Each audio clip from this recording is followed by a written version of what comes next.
इन बच्चों को भी ऐसे मोटिवेट करें कि ये आगे बढ़े और बहुत बड़ी ऊंचाइयों को छुएं। Thank you very much.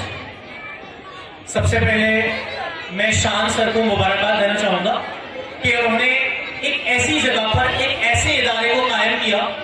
Prince public school काफी सालों से यहाँ पे काम कर रहा है, बट जिस दिन से शान सर ने इस प्रिंस पब्लिक स्कूल को अपने हाथों में संभाला है, तो मैं अक्सर यहाँ पर किसी भी प्रोग्राम में आता हूँ तो हमेशा यहाँ पर एक चीज मुझे देखने को मिलती है, वो सबसे इंपॉर्टेंट है पेरेंट्स का इन्वॉल्वमेंट। यानी कि यहाँ पर जितने भी पेरेंट्स हैं, मैं ज्यादातर देख रहा हूँ कि माँ यहाँ पर मौजूद है, वो अपने बच्चों को तैयार कराकर लेकर आई है कि हमारे बच्चों का प्रोग्राम है। और अगर ऐसे ही पेरेंट्स अपने बच्चों के साथ उनकी पढ़ाई में उनका सपोर्ट करेंगे तो मैं उम्मीद करता हूं कि स्काई इज द लिमिट, यानी कि बच्चा आप जो चाहते हैं वो आपका बच्चा बनकर रहेगा। जैसे मैं आपको एक एग्जांपल दूं, जैसे अभी अलीगढ़ में नुमाइश का टाइम था, तो अक्सर ये होता था, मतलब मेरे पेरेंट्स भी, कि हमसे प्रॉमिस करा के लेके जाते थे कि तुम्हें नुमाइश एग्जीबिशन घुमा तो सकते हैं बट किसी खिलौने की ख्वाहिश ना करना। तो हम इसमें आमादा हो जाते थे कि हाँ, किसी भी खिलौने की कोई भी ख्वाहिश नहीं होती। जब नुमाइश में जाने के बाद जो खिलौने की आखिरी दुकान होती थी, तो अंदर का जो बच्चा था वो जानता था कि नहीं, मुझे तो खिलौना चाहिए। उस खिलौने के लिए रोना शुरू कर दिया करते थे। पेरेंट्स बहुत सख्त बोले नहीं दिलाना है। उसके बाद जमीन पे गिड़गिड़ाना शुरू कर दिया। जब पेरेंट्स ने ये देखा तो अपनी जेब को काबू में करके वो खिलौना उन्होंने उस बच्चे को दिलाया, यानी कि हमें दिलाया करते थे। तो आज के स्टूडेंट्स को भी यही चीज चाहिए कि उनके अंदर एक जिद होनी चाहिए कि अगर मुझे ये मुकाम हासिल करना है तो एनी हाउ मैं उस मुकाम को हासिल करूं।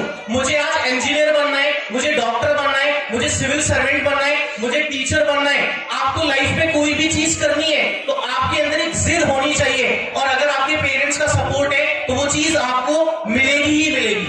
तो जो माएँ हैं, मैं उनको इस शेर से कहना चाहूंगा, देखिए, माँ एक ऐसी शख्सियत है जो स्टूडेंट की सबसे पहली टीचर है। यानी कि अगर माँ, अगर एक औरत, अगर एक बेटी, अगर एक बीवी अगर पढ़ी लिखी है तो पूरे खानदान को पढ़ा लिखा सकती है। तो मैं आप लोगों से यही रिक्वेस्ट करूंगा कि प्लीज आप एक रोटी कम खाइए, बट अपने पेरेंट्स को स्कूल में, कोचिंग में, जहां आपको लग रहा है कि आपका बच्चा प्रोग्रेस कर रहा है, वहां आप जरूर भेजें।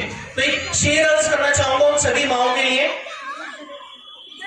एक शेर है सबसे पहले जो मोटिवेट करेगा आप लोगों को, मतलब मैं अपनी स्टोरी को उससे रिलेट करूंगा। डर मुझे भी लगा था फासला देखकर।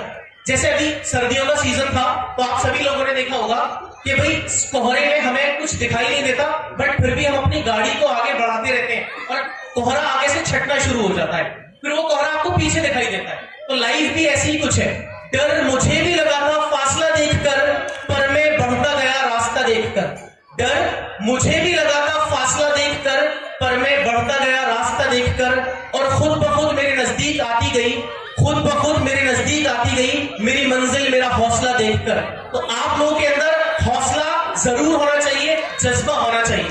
तो एक शेर मैं पेशे नजर करूंगा उन माओं के लिए जो यहाँ पर अपने बच्चों को लेकर आई हैं और उनको मोटिवेट कर रहे हैं, क्योंकि इंस्पिरेशन, मोटिवेशन आपको अपने पेरेंट्स से मिलेगी अगर वो आपको सपोर्ट करते हैं आपको इस सारी चीज में। तो शेर कुछ यूं है, चिरागे फिक्र यकीनन बुझाकर सोते हैं, चिरागे फिक्र यकीनन बुझाकर सोते हैं, मगर उम्मीद की शमा जलाकर सोते हैं। चिरागे फिक्र यकीनन बुझाकर सोते हैं, मगर उम्मीद की शमा जलाकर सोते हैं, और वो हर रोज ख्वाब में जन्नत को देखते होंगे, और वो हर रोज